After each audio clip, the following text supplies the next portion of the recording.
दोस्तों, आज की कहानी एक छोटी सी बच्ची की है जिसकी दुनिया एक ही दिन में उजड़ गई। एक माँ जिसने हर ताना सहकर भी अपनी बेटी को टूटने नहीं दिया, और एक घर जहाँ रिश्तों के नाम पर सिर्फ जहर पाला गया। लेकिन कहानी यहीं पर खत्म नहीं होती। असल कहानी तो तब शुरू होती है जब सालों के बाद वो अतीत फिर से सामने आ खड़ा होता है।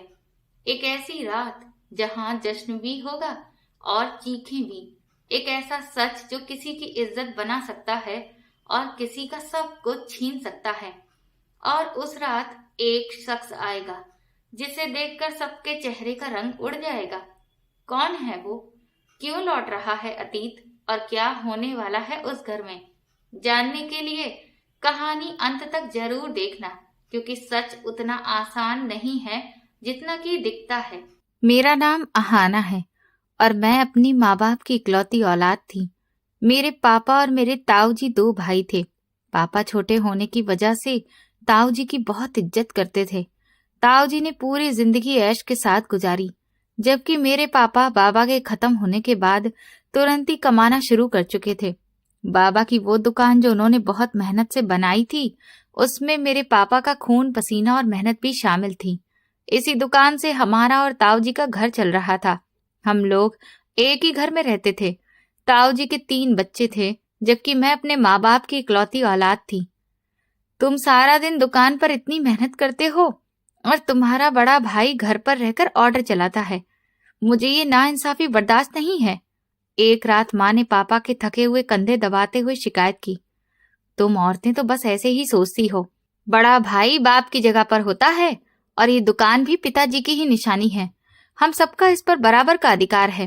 पापा ने अपना पसीना साफ करते हुए बड़े ही साफ तरीके से जवाब दिया। अधिकार तो है, लेकिन भाभी का व्यवहार दिन ब दिन बहुत ही कड़वा होता जा रहा है। वो सारा दिन घर के सारे काम मुझसे ही करवाती हैं और अपने बच्चों को राजकुमारों की तरह रखती हैं। मेरे लिए तो उनके पास सिर्फ ताने हैं। माँ ने उनके कपड़े तय करते हुए बड़े दुख भरे अंदाज में कहा, तुम फिक्र मत करो, भगवान सब ठीक करेगा। बस अहाना को अच्छे से पढ़ाना है और उसे अपने पैरों पर खड़ा करना है, फिर कोई भी हमें गिरी हुई नजरों से नहीं देखेगा। पापा ने मुझे गोद में उठाकर प्यार करते हुए कहा और उनकी आंखों में एक रोशन भविष्य की चमक थी। मैं अभी सिर्फ 5 साल की थी।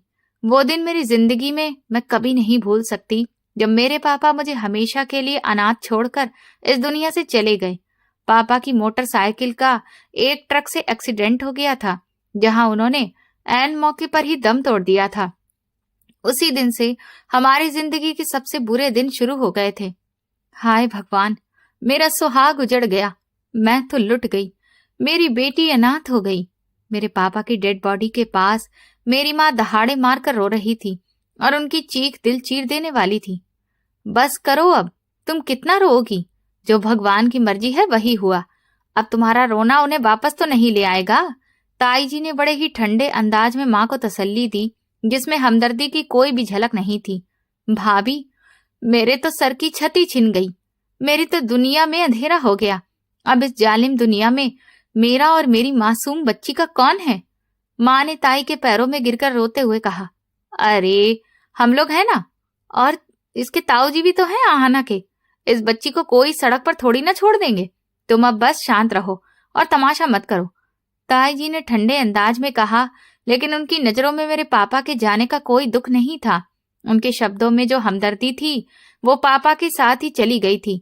पापा के मरने के बाद ताऊ जी ने दुकान को पूरी तरह संभाल लिया था और ताई की आंखें आसमान पर चढ़ गई थी। पापा की मेहनत की कमाई पर अब उनका पूरा कब्जा था। ताई एक एक रोटी के निवाले पर हमें हजार हजार बातें सुनाती थी। मैं छोटी थी, ऐसी बातें नहीं समझती थी। ये लो रोटी, और पूरा खाना ठीक से खत्म करना। सारा दिन कोई काम तो करती नहीं हो और वक्त पर रोटियां तोड़ने के लिए आ जाती हो। ताई ने रोटी की थाली मेरी माँ के आगे पटकते हुए बड़े ही कड़क अंदाज में कहा, भाभी, कल बुखार था इसीलिए काम नहीं किया, वरना आपको तो पता है ना, मैं सारा काम खुद ही करती हूँ। माँ ने नजर झुकाए हुए नम्रता और बेबसी से जवाब दिया। हाँ हाँ, बड़ी आई बुखार वाली। बहाने बनाना तो कोई तुम लोगों से सीखे। मेरे बच्चों के लिए तो मैंने अच्छा खाना बनाया है, लेकिन उस पर नजर मत डालना, क्योंकि तुम लोगों को यही मिलेगा। ताई ने मुंह बनाते हुए अपनी बात कही और वहां से चली गई।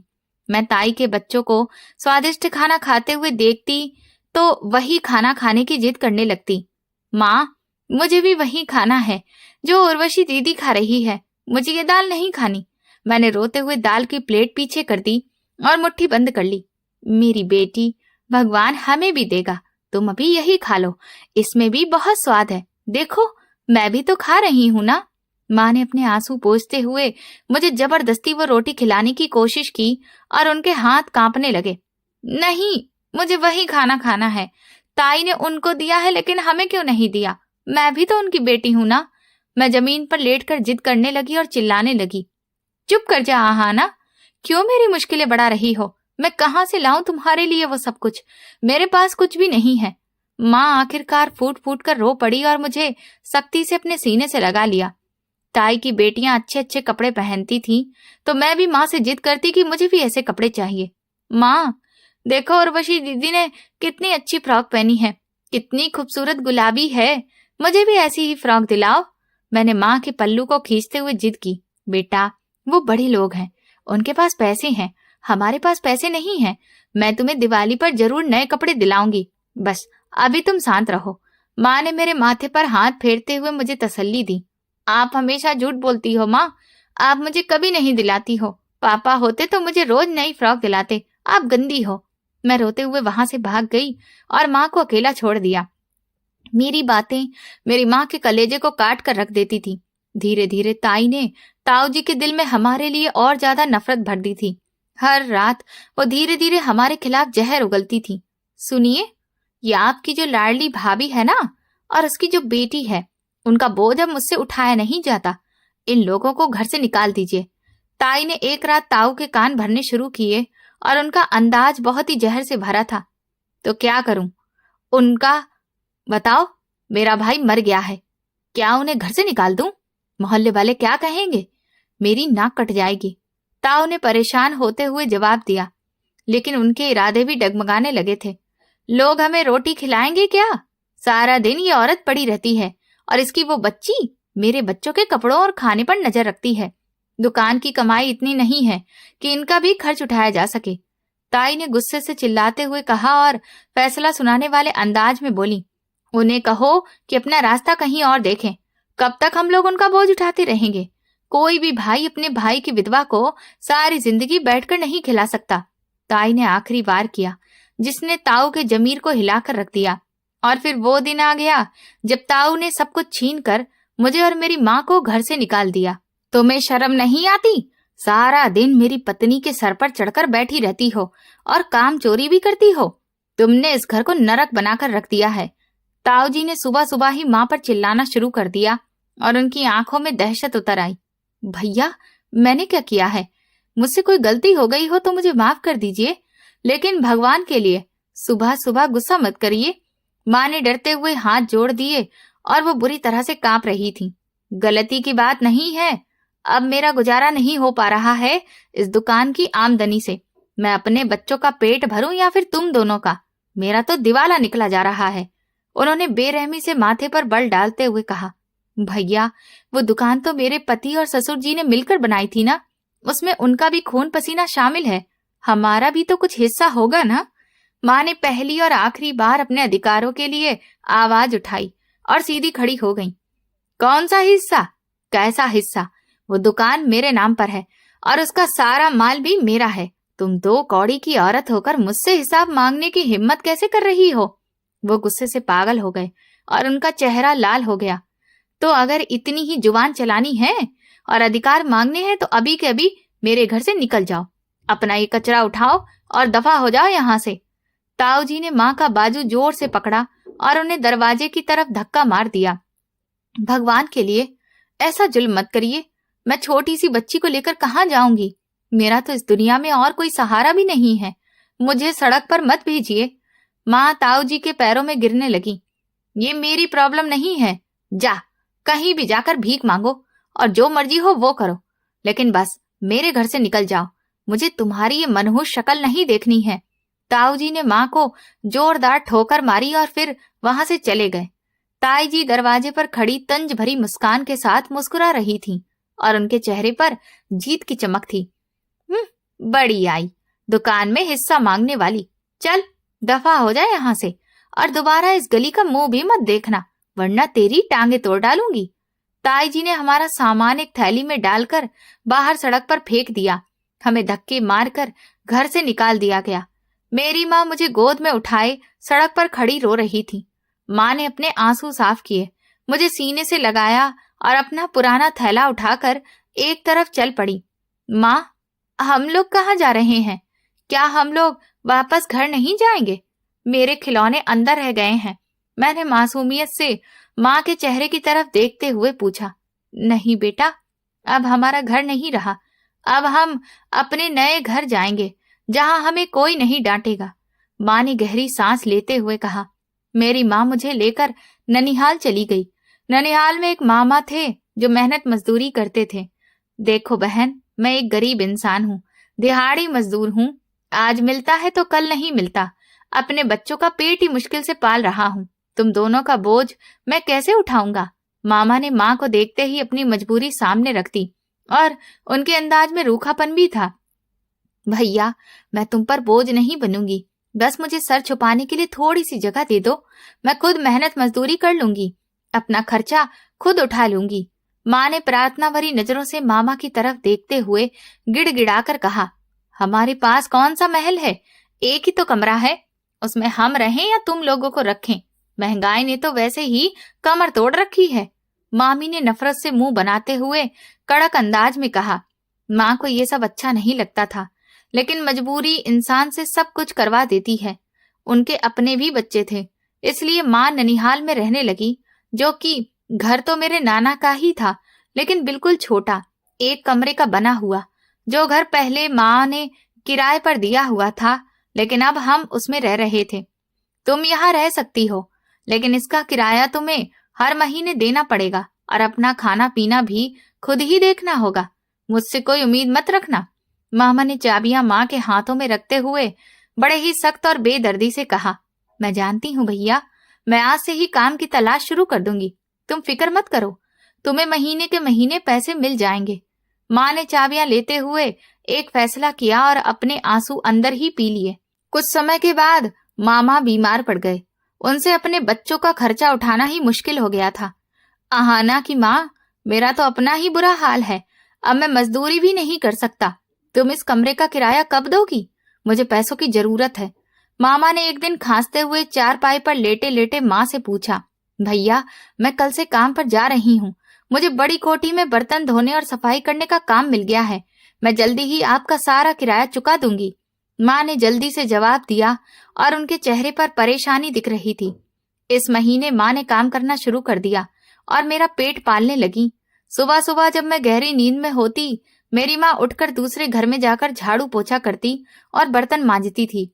आहाना बेटा, तुम यहीं बैठकर पढ़ना, मैं जल्दी से मालकिन का काम खत्म करके आती हूँ, फिर हम मिलकर खाना खाएंगे। माँ मुझे एक पुरानी सी चटाई पर बिठाकर अपने काम में लग जाती और उनके कपड़े पसीने से भीग जाते। माँ, आप इतना काम क्यों करती हैं? आप थक जाएंगी। मुझे आपके हाथ खुरदरे लग रहे हैं। मैं माँ के माथे का पसीना अपने हाथ से साफ करते हुए कहती। मेरी बेटी, ये सब कुछ तुम्हारे लिए है, ताकि तुम पढ़ लिख कर ऑफिसर बन सको और तुम्हें मेरी तरह दर दर की ठोकरें ना खानी पड़े। तुम बस अपनी पढ़ाई पर ध्यान दो। माँ मुस्कुराकर जवाब देती और अपने खुरदरे हाथों को छुपा लेती। मेरी माँ का एकमात्र सहारा मैं ही थी। मैं जैसे जैसे बड़ी हो रही थी, हर बात को समझ रही थी। माँ, देखना, एक दिन मैं आपके सारे दुखों को दूर कर दूंगी। मैं इतनी बड़ी अफसर बनूंगी कि सब लोग हैरान रह जाएंगे और आपको रानी बनाकर रखूंगी। मैं रात को माँ के पैर दबाते हुए पूरे भरोसे के साथ कहती और मेरी आंखों में एक जुनून था। भगवान मेरी बेटी के सारे सपनों को पूरा करे और इस दुनिया की हर कामयाबी दे। मेरी माँ मुस्कुरा देती और मुझे आशीर्वाद देती। दूसरी तरफ ताऊ जी की बड़ी बेटी उर्वशी स्कूल में सरकारी टीचर बन गई थी। ताई की आंखें तो अब आसमान पर ही रहती थीं। उनका घमंड अपनी चरम सीमा पर था। देखो भाई, गरीबों की भी क्या जिंदगी है, आज यहाँ कल वहां, मेरी तो बेटी पढ़ लिख कर सरकारी टीचर बन गई है और तुम्हारी बेटी तुम्हारी तरह लोगों के घरों में काम ही करेगी। सब किस्मत की बात है। ताई जी ने एक दिन बाजार में मेरी माँ को अपने घमंड का निशाना बनाया। वक्त वक्त की बात है भाई, भगवान जिसे चाहे इज्जत दे और जिसे चाहे बेइज्जती। मेरी बेटी भी मेहनत कर रही है, एक दिन वो भी कामयाब होगी। माँ ने बड़े ही शांत तरीके से जवाब दिया और कोई गुस्सा नहीं किया। हाँ हाँ, देखेंगे तुम्हारी उस भूखी फटी हालत की बेटी की कामयाबी को भी। जाओ, जाकर किसी घर के बर्तन मांजो, यही तुम्हारी औकात है और यही तुम्हारी किस्मत है। ताई ने हंसते हुए घमंड से अपने कदम आगे बढ़ा दिए। मेरी माँ सबर का दामन कभी भी नहीं छोड़ती थी और उनकी हर बात पर मुस्कुरा देती थी। मैं कभी कभी सोचती थी कि न जाने किस मिट्टी की बनी है मेरी माँ। इतनी बातें सुनने के बाद भी वो मुस्कुरा देती थी। मेरी ताई ने मेरी माँ पर जुल्म की इंतहा कर दी थी, लेकिन फिर भी उन्होंने कभी भी उफ नहीं कहा था। माँ, आप जवाब क्यों नहीं देती? आप उनकी बदतमीजी और ताने क्यों झेलती रहती हैं? मेरा खून खौलने लगता है। मैंने गुस्से से कहा, बेटा, जवाब से नहीं अपने कर्मों से दिया जाता है। कुत्तों के भौंकने से हाथी अपना रास्ता नहीं बदलते। तुम बस अपनी पढ़ाई पर ध्यान दो, यही तुम्हारा सबसे बड़ा जवाब होगा। माँ ने मेरे आंसू साफ करते हुए मुझे समझाया और उनकी बातों में एक अजीब सी ताकत थी। मैं एक एक बात पर ध्यान देती थी।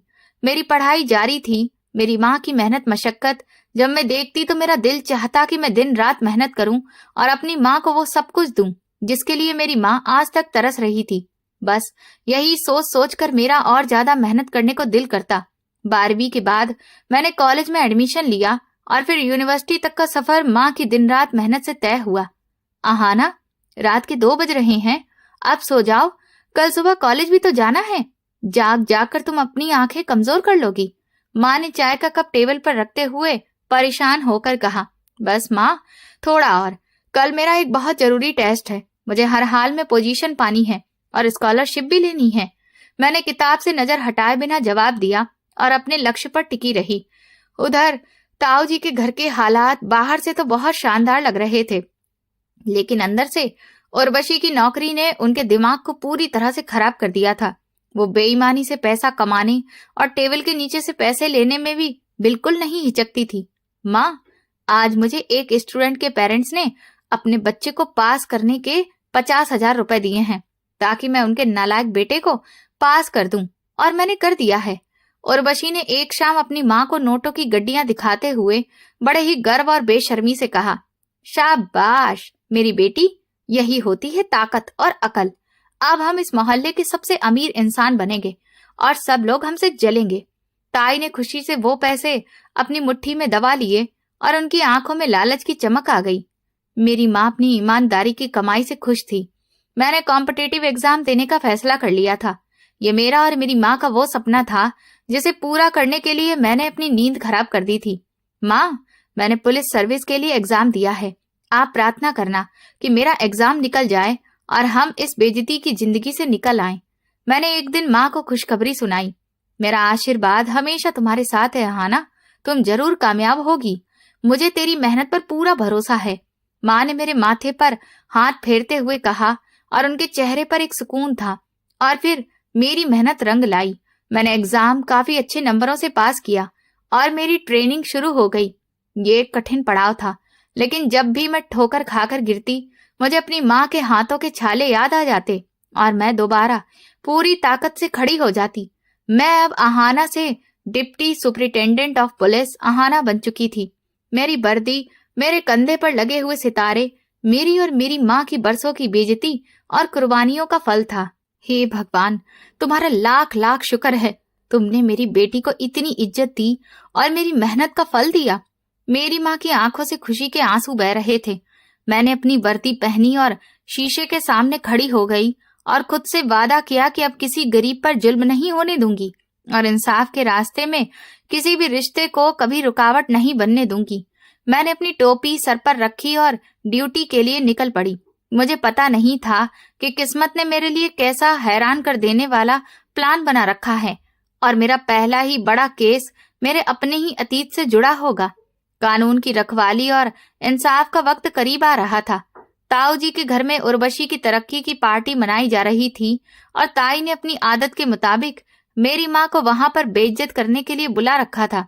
लेकिन वो ये नहीं जानती थी कि अब मैं वो पुरानी आहाना नहीं रही थी। अब मैं इंसाफ की वर्दी पहनकर उनकी चौखट पर दस्तक देने वाली थी। वक्त का पहिया घूम चुका था और अब हिसाब चुकाने का वक्त आ गया था। मैं अपने सामने पड़ी हुई फाइलों को बहुत ध्यान से देख रही थी। मेरी आंखों में एक गहरी चमक थी और चेहरे पर गंभीरता फैली थी। ये करप्शन का केस बहुत ही सीरियस है मैडम, हमें बहुत ही सावधानी से काम लेना होगा, कांस्टेबल ने फाइल आगे बढ़ाते हुए कहा। सावधानी तो मुजरिमों को रखनी चाहिए, कानून को नहीं। मुझे उस स्कूल का सारा रिकॉर्ड आज शाम तक मेरी टेबल पर चाहिए। मैंने कड़क अंदाज में ऑर्डर दिया और फाइल का अगला पन्ना पलटा। जी मैडम, बिल्कुल, मैं अभी सारा रिकॉर्ड निकलवाता हूँ। कांस्टेबल ने डरते हुए सैल्यूट किया और फिर तेजी से बाहर चला गया। मैंने फाइल पर लिखे हुए नाम पर नजर डाली। उस पर सरकारी स्कूल का नाम साफ दिख रहा था। ये वही स्कूल था जहां पर मेरी कजिन उर्वशी पढ़ती थी। मेरे चेहरे पर एक गहरी मुस्कान आ गई। प्रकृति अपने फैसले खुद ही करती है और मुजरिम को वहीं पर लाकर खड़ा करती है जहां से उसने जुल्म की शुरुआत की होती है। मुझे अपनी पर्सनल चीजों से ज्यादा इस बात की फिक्र थी कि शिक्षा जैसे पवित्र पेशे में भी दीमक लग चुकी है। दूसरी तरफ ताई जी के घर में खुशियों की बाढ़ आ गई थी। उर्वशी हाथ में एक सरकारी लेटर पकड़कर खुशी से पागल हो रही थी। माँ, देखो, मेरा प्रमोशन हो गया है। मैं सिर्फ टीचर नहीं रही बल्कि हेड मास्टरनी बन गई हूँ। उर्वशी ने वो लेटर अपनी माँ के हाथों में देते हुए बड़े गर्व से कहा। उन्होंने उर्वशी को गले लगाते हुए कहा, मेरी बेटी को किसी की नजर ना लगे। मैं तो शुरू से यही कहती थी कि मेरी बेटी एक दिन हमारा नाम रोशन करेगी। आज तुमने मेरा सीना चौड़ा कर दिया। उन्होंने खुशी से अपनी बेटी का माथा चूम लिया और अब उनकी आंखों में घमंड की एक नई चमक उतर आई थी। अब तो पूरे मोहल्ले में हमारी तारीफ होगी। सब लोग जान जाएंगे कि अब हम लोग कितने बड़े हो चुके हैं। ताऊ जी ने भी सीना तान कर कहा और उनका घमंड भी आसमान छू रहा था। माँ, मैं चाहती हूँ कि हम लोग एक शानदार पार्टी दें, सारे रिश्तेदारों को बुलाएं ताकि सब मेरी कामयाबी को देखें। उर्वशी ने चालाकी से मुस्कुराते हुए ये बात कही। क्यों नहीं, बिल्कुल जरूर बुलाएंगे और सबसे पहले उस भूखी फटेहाल आहाना की माँ को बुलाएंगे ताकि वो देखे कि मेरी बेटी आज कहाँ पहुंच गई है और उसकी बेटी अभी तक लोगों के झूठे बर्तन मांज रही है। ताई ने जहरीले अंदाज में जोर जोर से हंसते हुए कहा। उर्वशी ने तुरंत ही फोन घुमाया ताकि मेरी माँ को जला सके। हेलो चाची, कैसी हैं आप? सुना है बड़ी मुश्किल से गुजारा हो पा रहा है आपका।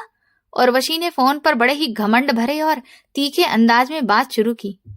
हाँ बेटा, भगवान का शुक्र है कि हम लोग बहुत खुश हैं। तुम बताओ, सब लोग कैसे हैं? माँ ने अपनी आदत के हिसाब से बहुत ही प्यार से और सब्र के साथ जवाब दिया, लेकिन उनका दिल उस तंज से कटकर रह गया था। हम तो बहुत ही शानदार जिंदगी गुजार रहे हैं चाची। मैं हेड मास्टर बन गई हूँ। कल हमारे घर में एक बहुत बड़ी पार्टी है, आप भी आइएगा। बचा हुआ खाना हम आपको भी दे देंगे। उर्वशी ने जहर उगलते हुए दावत दी और दूसरी तरफ से मेरी ताई के हंसने की आवाजें आ रही थी। भगवान तुम्हें और तरक्की दे बेटा, मैं कोशिश करूंगी आने की। माँ ने अपने आंसुओं को रोकते हुए फोन बंद कर दिया, लेकिन फोन रखते ही वो अपने आंसुओं को रोक नहीं पाई और वो छलक पड़े। मैं शाम को थकी हारी ड्यूटी से वापस आई तो माँ का चेहरा उतरा हुआ था। क्या बात है माँ, आप इतनी परेशान क्यों लग रही हैं? किसी ने कुछ कहा है क्या आपको? मैंने अपनी वर्दी की बेल्ट खोलते हुए माँ के पास बैठते हुए पूछा। नहीं बेटा, कुछ भी नहीं, बस थकान लग रही है। तुम जल्दी से हाथ मुंह धो लो, मैं खाना लगाती हूँ। माँ ने अपने आंसू छुपाने की नाकाम कोशिश की और उठकर जाने लगी। माँ, मुझसे झूठ मत बोलिए, मैं पुलिस ऑफिसर हूँ, चेहरा पढ़ना जानती हूँ। बताइए क्या हुआ है? मैंने माँ का हाथ पकड़कर सख्ती से पूछा। माँ ने रोते हुए उर्वशी के फोन और पार्टी वाली सारी बातें बता दी। उनकी हिम्मत कैसे हुई आपसे इस तरह से बात करने की? आप बिल्कुल भी उस पार्टी में नहीं जाएंगी। मैंने गुस्से से टेबल पर मुक्का मारा और मेरी आंखों में आग भड़कने लगी। बेटा, वो हमारे अपने हैं, हमारे रिश्तेदार हैं। अगर मैं वहां पर नहीं गई तब तो वो और ज्यादा बातें बनाएंगे कि देखो जलन के मारे नहीं आई है। इसीलिए मुझे जाने दो, मैं उनकी बातें सुन लूंगी। माँ ने बेबसी से मेरे आगे लगभग गिड़गिड़ाते हुए कहा, मैंने आपसे कहा ना कि ना तो आप जाएंगी और ना ही मैं जाऊंगी। मेरे पास अपनी नौकरी से जुड़े हुए बहुत सारे काम हैं और मैं उन लोगों के चेहरे तक देखना नहीं चाहती हूँ।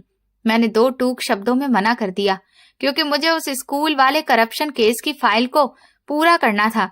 अगले 2 दिन मैंने दिन रात एक कर दिया।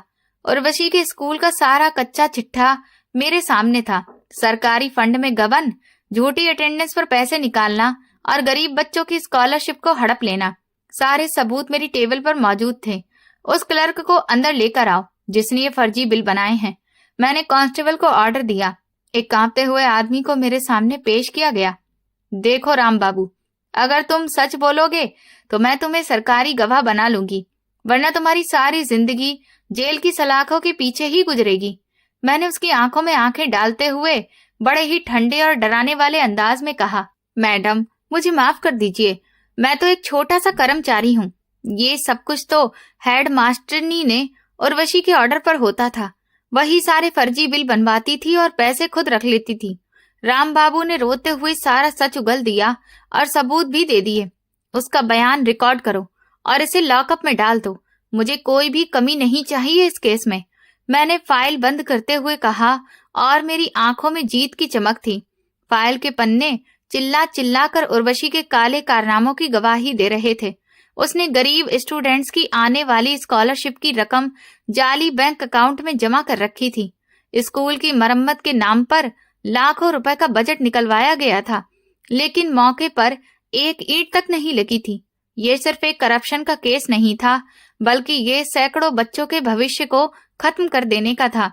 ये औरत शिक्षा जैसी पवित्र चीज को भी बेचकर खा रही थी। इसे तो सख्त से सख्त सजा मिलनी चाहिए। मैं दांत पीसते हुए फाइल को मेज पर पटक दिया। मैडम, उसने राजनीति की पावर का भी इस्तेमाल किया है। कुछ बड़े नाम भी इसमें शामिल हो सकते हैं। सब इंस्पेक्टर ने पूरी बात बताई। मुझे किसी भी बड़े नाम की परवाह नहीं है। कानून सबके लिए बराबर है। वारंट मेरे हाथ में है और गिरफ्तारी आज ही होगी। मैं कुर्सी से उठते हुए फैसला सुनाने के अंदाज में बोली। दूसरी तरफ ताई जी के घर में पार्टी की शुरुआत हो गई थी। पूरे मोहल्ले में बेहतरीन खाने पीने की खुशबू फैली हुई थी। देखो उर्वशी, आज कोई भी कमी नहीं रहनी चाहिए। वो जो तुम्हारी चाची है ना, उसे बिल्कुल दरवाजे के पास ही बिठाना, ताकि आते जाते सब लोग उसे देखें कि वो कितनी गरीब और लाचार है। ताई जी ने अपनी बेटी को हिदायत देते हुए बड़े ही कमीनेपन से कहा, आप फिक्र मत करो माँ, मैंने सारा इंतजाम कर दिया है। मैं उसे अपने पास खड़ा करके अपनी कामयाबी की पूरी कहानी सुनाऊंगी और उसका जला हुआ चेहरा देखूंगी। उर्वशी ने अपनी माँ से भी बढ़कर जहर उगला और जोर से हंसने लगी। ताई जी ने नए कपड़े पहनकर नए मेहमानों के स्वागत के लिए खड़ी थी और उनकी गर्दन अकड़ी हुई थी। वो सपने में भी नहीं सोच सकती थी कि उनकी खुशियों को किसकी नजर लगने वाली है। पार्टी का दिन आया। मैं सुबह से तैयार हो रही थी। मैंने अपने सबसे बेहतर लेकिन पुराने कपड़े निकाले। माँ, मैं आपको फिर से कह रही हूँ कि वहां पर मत जाइए।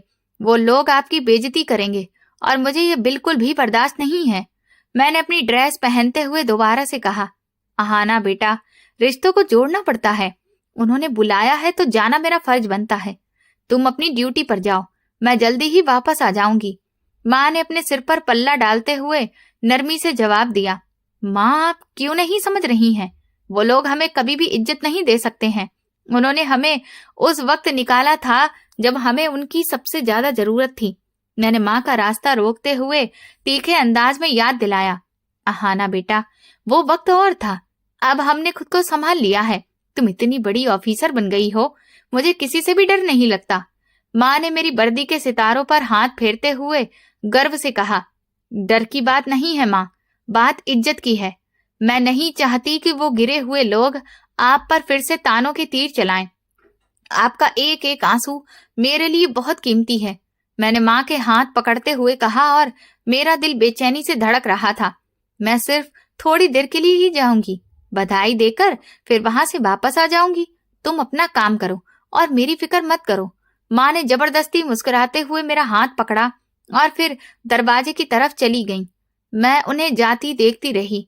मैंने उन्हें नहीं बताया था कि आज मेरी ड्यूटी क्या है और मैं कहां पर छापा मारने जा रही हूं। मैं नहीं चाहती थी कि मेरी माँ को वक्त से पहले कुछ भी पता हो। मैंने अपनी पुलिस बेल्ट को कसा और अपनी सर्विस पिस्टल को चेक किया। ये वर्दी सिर्फ कपड़ों का टुकड़ा नहीं थी, बल्कि ये सभी गरीबों की आवाज थी जिन्हें इन जालिमों ने चुप करवा दिया था।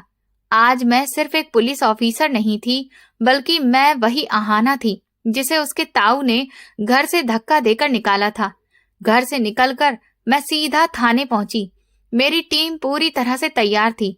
आज उर्वशी की गिरफ्तारी थी और मुझे पता था कि वो इस वक्त अपने घर में पार्टी के मजे ले रही होगी। सारी टीम की गाड़ियां तैयार करिए, हम लोग अभी छापा मारने जा रहे हैं। कोई भी मुजरिम बचकर ना निकल पाए। मैंने बुलंद और रौबदार आवाज में आदेश दिया और अपनी गाड़ी की तरफ बढ़ गई। मेरी मंजिल भी वही थी जहां पर मेरी माँ जा रही थी, लेकिन मेरे जाने का मकसद बिल्कुल अलग था। कानून हरकत में आ चुका था और अब किसी रिश्तेदारी की कोई भी गुंजाइश बाकी ही नहीं थी। ताऊ के घर में जारी पार्टी की उल्टी गिनती अब शुरू हो चुकी थी। ताई जी के घर के बाहर टेंट लगे हुए थे और रंग बिरंगी रोशनियों से पूरा मोहल्ला जगमगा रहा था। महंगी गाड़ियों की लाइन लगी हुई थी जो उर्वशी की करप्शन की कमाई का जीता जागता सबूत थी। मेरी माँ ने अपनी पुरानी चप्पलों के साथ उस आलीशान पार्टी में कदम रखा तो उन्हें अपनी गरीबी का एक बार फिर से एहसास होने लगा। चारों तरफ अमीरों की भीड़ थी जो महंगे महंगे कपड़े पहने हुए थे और वहां के बेहतरीन खाने का मजा उठा रहे थे। अरे देखो तो, ये कौन आ गया है? गरीबों की भी आज शामत आ गई है, जो इस तरह हमारे जैसे ऊंचे स्टेटस के लोगों के बीच में आना पड़ गया है। ताई जी ने दूर से मेरी माँ को देखते हुए बहुत तेज आवाज में कहा और उनकी आंखों में घमंड साफ दिख रहा था। भाभी, आपने खुद ही तो मुझे बुलाया था। मैं तो सिर्फ यहाँ उर्वशी बेटा को बधाई देने आई हूँ, मेरा और कोई मकसद नहीं है। माँ ने नरमी से जवाब दिया, जबकि उनका दिल ताई जी की इस खुली बेइज्जती पर टूट गया था। बुलाया था तो इसका मतलब ये तो नहीं है कि तुम सीधे यहाँ खास मेहमानों के बीच में आकर खड़ी हो जाओ। तुम्हारे कपड़े तो देखो, कैसे पुराने और बदबूदार लग रहे हैं। ताई जी ने नाक पर रुमाल रखते हुए बड़ी ही घृणा के साथ माँ को ऊपर से नीचे तक देखा, जैसे कोई गंदी चीज देख ली हो। मैं अभी चली जाती हूँ भाभी, बस उर्वशी बेटा को मेरी तरफ से आशीर्वाद दे देना। माँ ने बेइज्जती महसूस करते हुए पीछे कदम बढ़ाए और उनकी आंखों में आंसू आने लगे। इतनी जल्दी क्या है? आई हो तो कुछ खा पी कर ही जाओ। हमने गरीबों के लिए भी बचा हुआ खाना रखा है जो वहां जाकर बैठते हैं। ताई जी ने बड़ी ही बदतमीजी से हंसते हुए माँ को पीछे वाले कमरे की तरफ इशारा किया जहां पर हल्का अंधेरा था। उसी वक्त उर्वशी अपनी भारी बनारसी साड़ी और सोने के जेवरों से लदी हुई वहां पर आ गई। उसका चेहरा घमंड से चमक रहा था और वो अपनी सहेलियों के झुंड में थी। उसने जब मेरी माँ को देखा तो उसके माथे पर लकीरें छा गईं। माँ, इन्हें यहाँ अंदर किसने आने दिया है? मेरी सारी हाई स्टेटस सहेलियों के सामने क्यों मेरा तमाशा बनवा रही है ये औरत? उर्वशी ने बड़े ही गुस्से और घमंडी अंदाज में अपनी माँ से शिकायत की और मेरी माँ को गिरी हुई नजरों से देखा। मैंने तो इसे यहाँ पर इसलिए बुलाया था ताकि ये दूर खड़ी होकर हमारी शान शौकत को देखेगी, लेकिन ये तो सर पर चढ़ रही है। मैं अभी इसकी औकात याद दिलाती हूँ। ताई जी ने उर्वशी को तसल्ली देते हुए गुस्से से अपने कदम बढ़ाए। दूसरी तरफ पुलिस की सायरन बजाती हुई गाड़ियां शहर की खामोशी को चीरती हुई अपनी मंजिल की तरफ निकल चुकी थीं। मैं आगे की सीट पर बैठी थी और मेरी नजरें सामने सड़क पर जमी थीं। मेरे चेहरे पर एक ठंडा और गंभीर भाव था जो एक सख्त पुलिस ऑफिसर की पहचान होती है। मैडम, हम मुजरिमों के घर के बिल्कुल करीब हैं। क्या हमें पिछले दरवाजे पर पुलिस तैनात कर देनी चाहिए ताकि वो कहीं से भी भाग न सकें? सब इंस्पेक्टर ने पीछे से झुककर अपने पेशेवर अंदाज में पूछा। बिल्कुल, कोई भी रास्ता खाली नहीं रहना चाहिए। मुजरिम को भागने का कोई भी मौका नहीं मिलना चाहिए। घर को चारों तरफ से घेर लो। मैंने शांत आवाज में जवाब दिया और अपनी मुट्ठियों को बंद कर लिया। जी मैडम, किसी को भी अंदर और बाहर जाने की इजाजत नहीं दी जाएगी जब तक आपका अगला आदेश नहीं आएगा। सब इंस्पेक्टर ने वायरलेस पर बाकी की गाड़ियों को सारे इंस्ट्रक्शंस दे दिए। आज कानून अपना रास्ता खुद बनाएगा और किसी भी राजनीति या दूसरे प्रेशर को बीच में नहीं लाया जाएगा। मेरी टीम तैयार है। मैंने अपनी सर्विस पिस्टल को चेक करते हुए एक आखिरी आदेश दिया और मेरी आंखों में इंसाफ का जुनून था। पार्टी के बीच में मेरी माँ एक कोने में सिर झुकाकर खड़ी थी। वो वहां से चली जाना चाहती थी, लेकिन ताऊ जी ने आकर उन्हें घेर लिया था। उनका व्यवहार भी अपनी पत्नी और अपनी बेटी से कुछ अलग नहीं था। तुम्हारी यहाँ पर आने की हिम्मत कैसे हुई? क्या तुम्हें याद नहीं कि मैंने तुम्हें धक्के देकर इस घर से निकाल चुका हूँ? उन्होंने अपनी भारी आवाज में गरजते हुए कहा और उनका चेहरा गुस्से से लाल हो गया। भैया, मैं तो बस पुरानी बातों को भूलकर आपकी खुशी में शामिल होने आई थी। मुझे माफ कर दीजिए, मैं अभी चली जाती हूँ। माँ ने हाथ जोड़ते हुए रोते हुए प्रार्थना की और उनका पूरा शरीर डर से कांप रहा था। खुशी में शामिल होने आई हो या फिर हमारी दौलत और मेरी बेटी की तरक्की देखकर जलन की आग में जलने आई हो? तुम्हारी नीयत में खोट है। उन्होंने बड़ी बेरहमी से इल्जाम लगाते हुए माँ की बेइज्जती करना शुरू कर दी। भगवान जानता है भैया, मेरे दिल में कोई भी जलन नहीं है। मैं हमेशा आपके बच्चों को आशीर्वाद ही देती आई हूँ। माँ ने अपने आंसुओं को पोंछते हुए अपनी सच्चाई साबित करने की कोशिश की, लेकिन वहां पर कोई सुनने वाला नहीं था। बस करो अपना ये झूठा रोना धोना और ये मगरमच्छ के आंसू किसी और के सामने बहाना। हम तुम्हारी असलियत बहुत अच्छे से जानते हैं। उर्वशी ने आगे बढ़कर मेरी माँ की बात काटी और बड़ी ही बदतमीजी से चिल्लाई, बेटी, तुम तो मेरी आंखों का तारा जैसी हो। तुम पढ़ी लिखी हो, ऊंचे पद पर हो, तुम्हें बड़ों से ऐसी बात नहीं करनी चाहिए। माँ ने उर्वशी को प्यार से समझाने की कोशिश की, जिसने जले पर नमक छिड़कने का काम कर दिया। मेरी बराबरी उस 2 टके की अहाना से मत करो। मैं एक सरकारी स्कूल की हेड मास्टरनी हूँ और वो किसी कोठी में झाड़ू पोछा कर रही होगी। उर्वशी ने बड़े ही घमंड के साथ जवाब दिया और उसकी आंखों में गुरूर टपकने लगा। मेरी अहाना बहुत मेहनती है। वो झाड़ू नहीं लगाती है। उसने बहुत मेहनत की है और भगवान ने उसे अब इज्जत भी दी है। माँ ने पहली बार अपनी बेटी के पक्ष में ऊंची आवाज में जवाब दिया, लेकिन उन्होंने मेरी पोस्ट के बारे में कुछ भी नहीं बताया। बड़ी इज्जत दी है भगवान ने। जरा बुलाओ तो अपनी उस मेहनती बेटी को, हम भी तो देखें कि कौन सा ताज पहन लिया है उसने।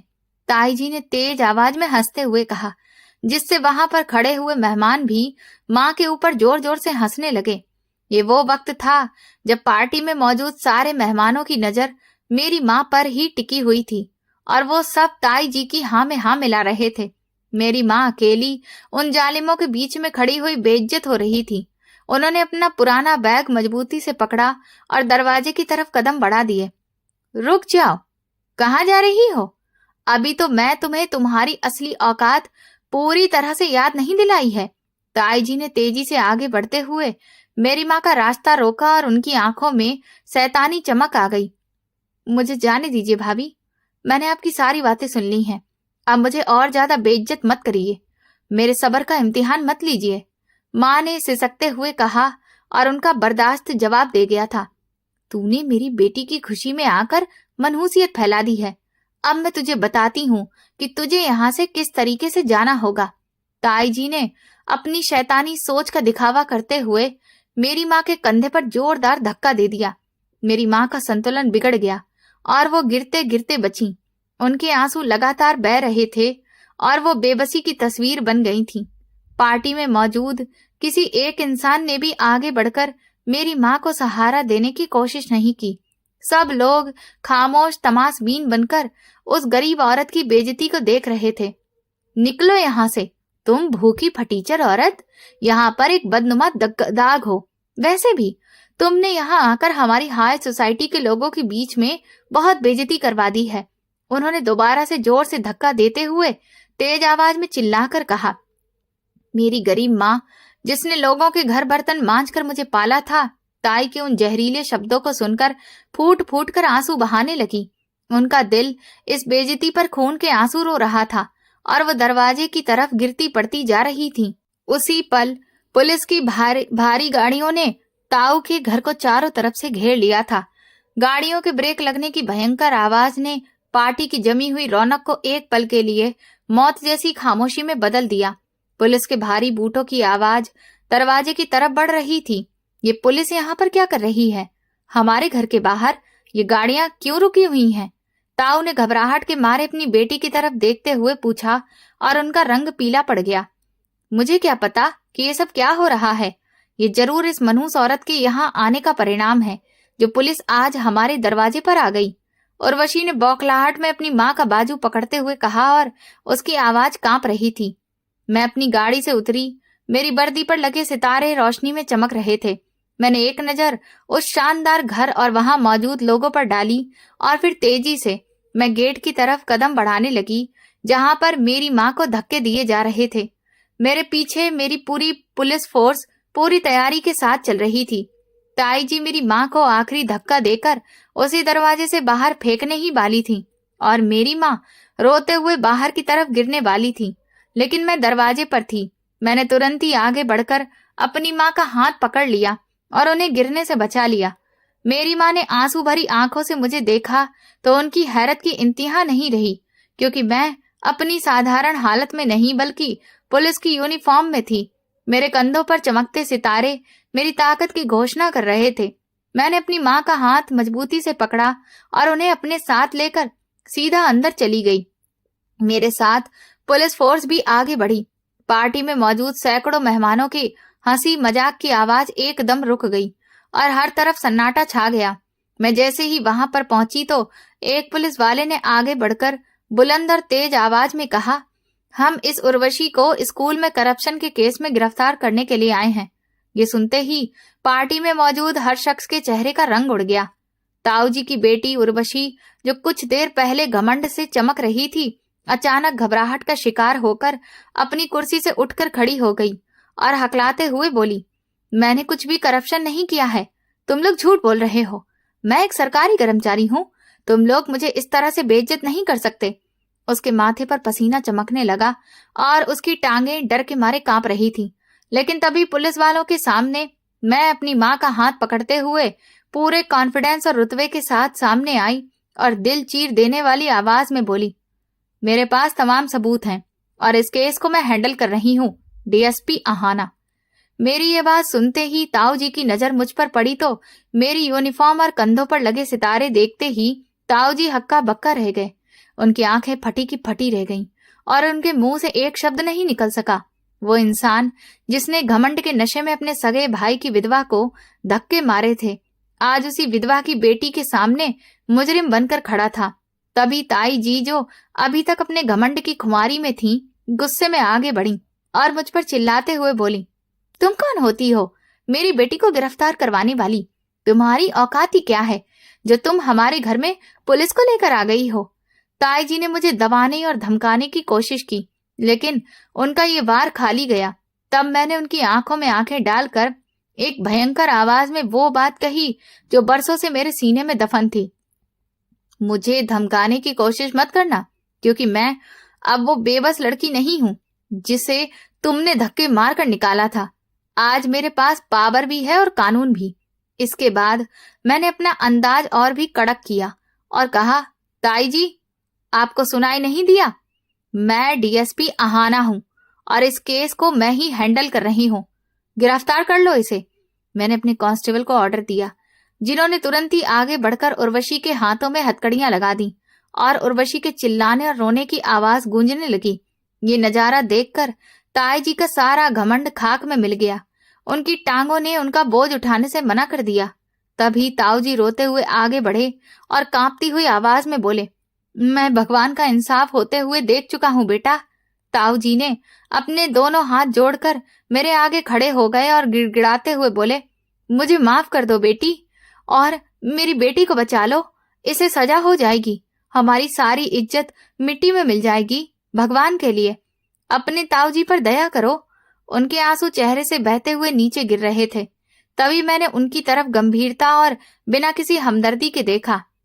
आप मेरे बड़े हैं, इसलिए मैं आपकी इज्जत करती हूँ, लेकिन जो कुछ आपकी बेटी ने किया है उसे उसकी सजा जरूर मिलेगी, क्योंकि उसने सिर्फ अपने प्रोफेशन के साथ ही बेईमानी नहीं की है, बल्कि अपने देश के साथ भी गद्दारी की है और वहां पर पढ़ने वाले गरीब बच्चों के साथ दगाबाजी भी की है। इसे इसके किए की सजा जरूर मिलेगी, क्योंकि मेरी यूनिफॉर्म मुझे यही सिखाती है। मैं कानून और इंसाफ को हर रिश्ते से ऊपर रखती हूँ और सबसे बढ़कर मेरी माँ की परवरिश ने मुझे यही सिखाया है कि जो गलत है वो गलत है और जो सही है वही सही है। मैंने अपनी माँ की तरफ गर्व से देखते हुए पार्टी में मौजूद सब लोगों को सुनाकर ये बात कही। मेरी माँ की आंखों में अब बेइज्जती के नहीं बल्कि जीत और गर्व के आंसू थे। मेरी ये दो टूक बात सुनकर ताई जी भी हक्का बक्का रह गईं और उनका सारा गुस्सा उड़ गया। वो रोते हुए मेरे पास आई और हाथ जोड़कर बोली, तुम तो हमारी अपनी हो आना, तुम्हारी तो ये बहन है। इसे पुलिस पकड़कर ले जाएगी तो मोहल्ले वाले और लोग तरह तरह की बातें करेंगे, हमारी नाक कट जाएगी। तुम ऐसा जुल्म मत करो। तभी मैंने अपनी माँ की तरफ देखा, जिन्हें यही ताई जी कुछ देर पहले धक्के मार रही थी, और फिर मैंने पलटकर बोला, जब आपने मेरी गरीब और लाचार माँ को इस घर से निकाला था तब लोगों ने बातें नहीं की थी? उस वक्त आपको परिवार की इज्जत और रिश्ते याद नहीं आए थे? आज जब कानून अपना काम कर रहा है तो आपको लोग याद आ रहे हैं? ताई जी की बेटी उर्वशी को पुलिस की गाड़ी में बिठाकर ले जाया जा चुका था, जबकि मैं वहीं पर खड़ी थी। मैंने वहां मौजूद सब लोगों के सामने अपनी माँ के साथ हुई एक एक ज्यादती के बारे में बताया कि किस तरह हम एक एक रोटी के निवाले के लिए तरसते हुए इस घर से निकले थे। मैंने ताऊ जी और ताई जी की तरफ इशारा करते हुए साफ शब्दों में कहा, मैं आपको इस बात की सजा नहीं दे रही हूँ कि आपने मेरी माँ के साथ क्या किया। उसकी सजा तो भगवान आपको खुद देगा। यहाँ पर कानून के मुताबिक आपकी बेटी को वही सजा मिलेगी जो उसने किया है। मेरा इंसाफ पारिवारिक बदला नहीं है, बल्कि कानून का इंसाफ है। मैं वहां से अपनी माँ का हाथ पकड़कर और उनका सर गर्व से ऊंचा करके जा चुकी थी। वहां पार्टी में मौजूद सभी मेहमान जो कुछ देर पहले मेरी माँ की गरीबी का मजाक उड़ा रहे थे, अब मेरी माँ की परवरिश की तारीफ कर रहे थे और गर्व महसूस कर रहे थे कि इस गरीब और लाचार माँ ने एक ऐसी बेटी को जन्म दिया है जो इंसाफ और नाइंसाफी दोनों को अच्छे से जानती है, जिसे कानूनी तौर पर यह अधिकार मिल गया है कि वो सही मुजरिम को सजा दिला सके। मेरी माँ के कदम आज जमीन पर नहीं पड़ रहे थे। उनकी बरसों की मेहनत रंग ले आई थी। कुछ दिन बाद ताऊ जी थाने में मेरे सामने बैठकर रो रहे थे। उनके लगातार गिड़गिड़ाने और माफी मांगने पर मैंने उन्हें पारिवारिक मसलों पर तो माफ कर दिया था। मेरी माँ ने मुझे यही सिखाया था कि माफ करने वाला बड़ा होता है, लेकिन उनकी बेटी ने जो कुछ भी किया था उसकी उसे कानूनी सजा जरूर मिलेगी। अदालत में उर्वशी को करप्शन के जुर्म में जेल भेज दिया गया था। उसके बाद जब उर्वशी ने अपनी सजा का कुछ हिस्सा काट लिया तो मैंने ताऊ जी के साथ मिलकर उसकी जमानत भी करवाई, लेकिन उसे सजा मिलना भी जरूरी था ताकि दोबारा कभी वो ऐसा कोई काम ना कर सके। उसे नौकरी से निकाल दिया गया था और उसका घमंड हमेशा के लिए टूट चुका था। ताई जी भी अब अपने किए पर बहुत शर्मिंदा थीं। वो एक दिन हमारे घर में रोती हुई माँ से माफी मांगने के लिए आई थीं। माँ ने अपनी आदत के अनुसार गले से लगाकर उन्हें दिल से माफ कर दिया था, लेकिन माफ कर देने के बाद भी कुछ बातें ऐसी होती हैं जो सारी जिंदगी दिलो दिमाग से नहीं निकलती। इंसान जालिम को माफ तो कर देता है, लेकिन उसके दिए हुए जख्मों के निशान हमेशा आत्मा पर बाकी रह जाते हैं। शायद ताई जी और ताऊ जी को माफ करने की एक बड़ी वजह यह भी थी कि अगर ताई जी ने हमारे साथ ऐसा बुरा व्यवहार ना किया होता तो मैं आज डीएसपी की इस ऊंची पोस्ट तक कभी भी नहीं पहुंचती। इंसान जब तक ठोकरें नहीं खाता उसे संभलने का हुनर भी नहीं आता। शायद अपनी माँ को एक अच्छी और सुकून भरी जिंदगी देने के लिए ही मैंने दिन रात एक करके ये मुकाम हासिल किया था। मुसीबतें और तकलीफें इंसान को तोड़ने के लिए नहीं बल्कि उसे मजबूत बनाने के लिए आती हैं। बस शर्त यह है कि इंसान हिम्मत ना हारे और मेहनत को ही अपना सहारा बना ले। मेरी कहानी हर उस गरीब और लाचार के लिए एक सीख है जो अपने हालातों से हार मान लेते हैं। मेहनत, लगन और सच्ची नीयत से एक न एक दिन मंजिल जरूर मिलती है। तो दोस्तों, अगर आपको ये कहानी पसंद आई है और आप किस शहर से ये कहानी सुन रहे हैं तो कमेंट में हमें जरूर बताएं। वीडियो को लाइक करें, हाइप दें और ज्यादा से ज्यादा शेयर करें। चैनल पर नए हैं तो सब्सक्राइब करें और नोटिफिकेशन बेल दबाएं ताकि अगली अपडेट सबसे पहले आपको मिले। इस कहानी का उद्देश्य केवल मनोरंजन और एक सामाजिक संदेश को देना है। इसमें दिखाए गए सभी पात्र, स्थान और घटनाएं काल्पनिक हैं। इनका किसी भी व्यक्ति, समाज यह वास्तविक घटना से कोई संबंध नहीं है। वीडियो में दिखाए गए विचारों का मकसद किसी की भी भावनाओं को ठेस पहुंचाना नहीं है, बल्कि समाज में हो रही गलतियों को उजागर करना और एक सकारात्मक सीख देना है। कृपया इस कहानी को सिर्फ एक कहानी के रूप में ही लें। धन्यवाद।